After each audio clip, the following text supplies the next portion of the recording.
Late into free agency, there has been some rumors escalating for the New York Knicks and their need of a center, and multiple players have been highlighted as targets through both the free agency market and the trade market, and we have to break it all down. What's up, guys? Welcome back to Knicks Digest. It's Chris here. We're going to jump right into the video today because the New York Knicks apparently have been highlighted as a team by many scouts and many teams around the league and a ton of NBA sources that they are scouring the free agent market and the trade market to try to figure out how to solidify this center position. Now, obviously, we've talked about this in the past. We know Mitchell Robinson is great, but with the injury concerns, the fact that he probably won't be fully healthy by the start of this season, the Knicks are most likely going to want to bring another big man in. Now, very quickly, Ian Begley highlighted that Marcus Morris is now viewed as more of a power forward center in this point of his NBA career. I'll tell you one thing. Marcus Morris is not playing center on a Tom Thibodeau team. You could take that and throw it right in the trash. Now, I understand Morris has played center more and more as his career has gone on. With the just evolution of stretch fives and all that, Morris isn't playing center on the Knicks. It's not happening. There's too many different players, a.k.a. 4 different players, who would play center over Marcus Morris. But let's jump right into it. Because as Stefan Bondy mentioned, the Knicks front office, according to multiple NBA sources, has been actively searching for center options on the free agent and trade markets. Now, this comes right after Tom Thibodeau discussed the Knicks losing Hartenstein, which they'll have to replace, which is not easy. But he also thinks that since they have versatility, they can play smaller at sometimes because of OG's ability to guard bigs, and then Julius and Josh Hart also being able to punch above their weight as well. But at the end of the day, the Knicks still are going to need another true center on this team. They have Mitch, they have Precious Achiuwa, and they have Jericho Sims. The other day I made a video essentially talking about how the Knicks seemingly have no faith in Jericho Sims being a rotation player, and he's just a third-string center. Precious, everyone views him as more of a power forward. He's a tweener. He could do power forward. He could do center. He's a little undersized, but he does make up for it in a lot of ways. Now, I'm a big Precious fan, and I think that he will absolutely be the Knicks' backup center, which only calls for one thing.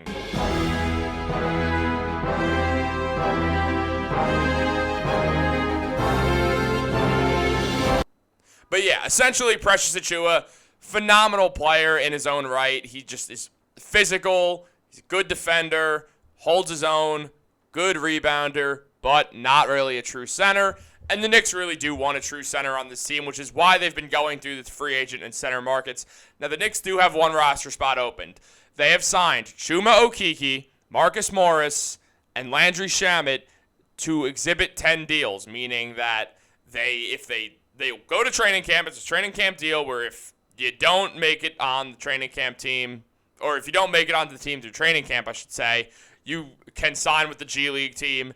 Now, all that being said, the Knicks are going to have to go out and find another center. I'm actually going to do a video on a specific center, but right now, we have a bit of a round table going with a few of these guys, and I don't know why I just took it off the screen. It's right there. There we go. Nick Richards, Walker Kessler, and Robert Williams, along with Jonas Valancius, have been named as potential targets for the Knicks. Now, I did a Robert Williams video like not even a week ago. We don't have to go over that again. I did full 8 minutes on that. With Robert Williams, in case you missed that video, good center, bit undersized, injury-prone, underrated passer, solid player. I'd like him if he weren't injury-prone, but the Knicks already have one injury-prone center. Let's not make it two, especially Robert Williams makes $12 million per year. Hard to make a trade for that. Now, there have been some other guys, but also, as Tibbs mentioned, he is fine with playing Randall at center, and that means something. As Tibbs said, we'll look at some different things because we have versatility. We could see Julius more at the 5. I don't want to do that for long stretches. It would take its toll. But to have him do it for 10 or 15 minutes, I think he could do it well. He also would create a lot of offensive advantages. Now, I agree with all of this. I don't want Julius to be a primary center. I want him to be a power forward, so I think that's his best position. I think it's where he'll be the best. But also, it will be nice to see him as a center to run some small ball lineups that I guess are kind of reminiscent of those Super Team Warriors vibes of the whole undersized, guys, but you have a power forward who can punch above his weight because he's very strong, he's very smart, he's a great passer for his size, great passer for his position. But Randall's a far better inside scorer than Draymond Green, and Draymond Green is a better defender, obviously. So, obviously, there's a bit of a turn there. The Knicks are not those Warriors teams. They don't have the greatest team ever assembled by a country mile. Yet, they do have a good offense with that running Brunson, DiVincenzo, Mikal, OG, and Randall together, but it's not going to be something the Knicks are going to do for long. As Tibbs said, he doesn't even seem to love the idea of it. He'll more just do it. I don't think Tibbs is too thrilled with the fact the Knicks don't have a true backup center, and him saying that makes me guarantee that Precious Achiuwa is going to get moved.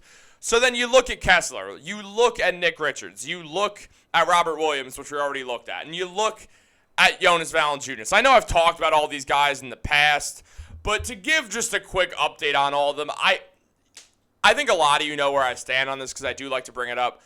My pick would be Nick Richards. Now, I think Walker Kessler is the best out of those three, and I will say I think Valancius is the worst.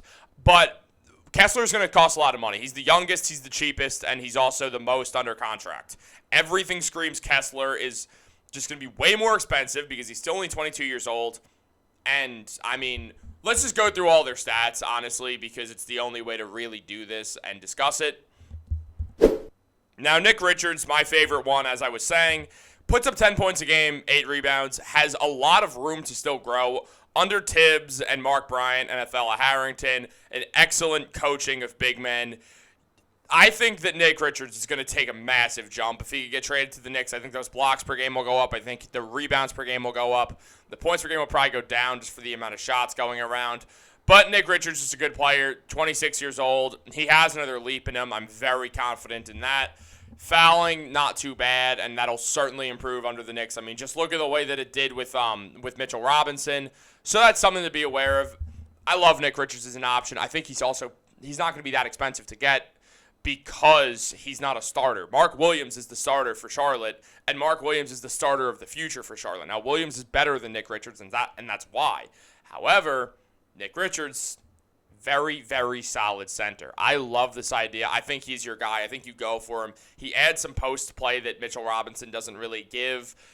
It just gives a bit of a different dynamic while you're also getting someone who is still very similar to the starting center, kind of like Hartenstein and Mitch, where they're not the same player at all, but they do a lot of the same stuff. For instance, effective defense. And Richards can provide that while also giving some post play in a way that Hartenstein did too. Hartenstein's passing was better. Hartenstein's just a better center, obviously. But like Nick Richards, a very solid replacement. Precious Achiuwa in a second-round pick will get that trade done. So I think that's something to note. Now also, as I said, the most expensive one is Walker Kessler. He's now actually 23 years old as of 54 days ago. But 8 points, 7.5 rebounds, 2.4 blocks per game, half a steal per game. That's nearly 3 stocks per game. Man can hit mid-ranges, 65% from the field, positive box plus minus, positive value over replacement player, efficient player, way more room to grow with his age. But he's on the Utah Jazz. Look, he's on his rookie contract. He's locked up for another 6 years. Elite defender already.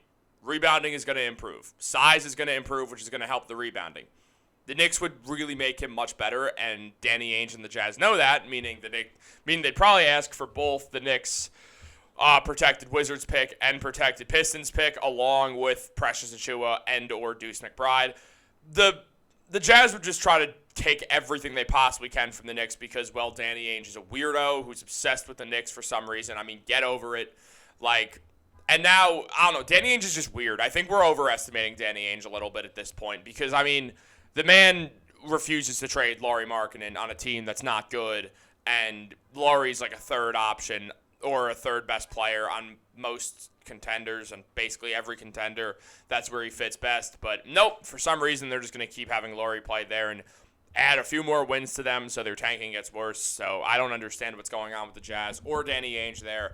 But someone else to mention, I didn't want to do a full video on this. It just doesn't make sense. We've talked about this enough. Jonas Valancius last season put up 12 points per game and 9 rebounds. The numbers look good. The fear is the man cannot play very good defense. Does shoot some threes. Every single three he made is assisted on the season. Only 16% of his shots are threes, but shot 30% from it, so he can hit it. He's mainly a very good, scorer from the high post. He can hit mid-ranges at a very efficient clip. Shoots 56% from the field, but the defense is just real worrisome. I have a feeling we'd have Valancius out there, and we'd all be getting very upset with the defense that he, can't play. So, am I fine with Valancius? I think in one world, sure, if he's cheap, because you look at him and he gives such a different look than Mitchell Robinson, where it's all right, this is kind of interesting. But Precious doesn't get it done. Valancius makes $9 million. Precious makes $6 million. The Knicks have to give out more than they take in according to first apron rules. They'd have to trade Cameron Payne. You really want to give all that? And you're probably going to have to give a draft pick also. Not a first, but probably 2 seconds for Valancius. That's really... It weakens your depth, and Valancius is not a good enough defender to do that in my mind. Guys, let me know what you think. Like this, subscribe, turn on post notifications. Have a great day, and go Knicks.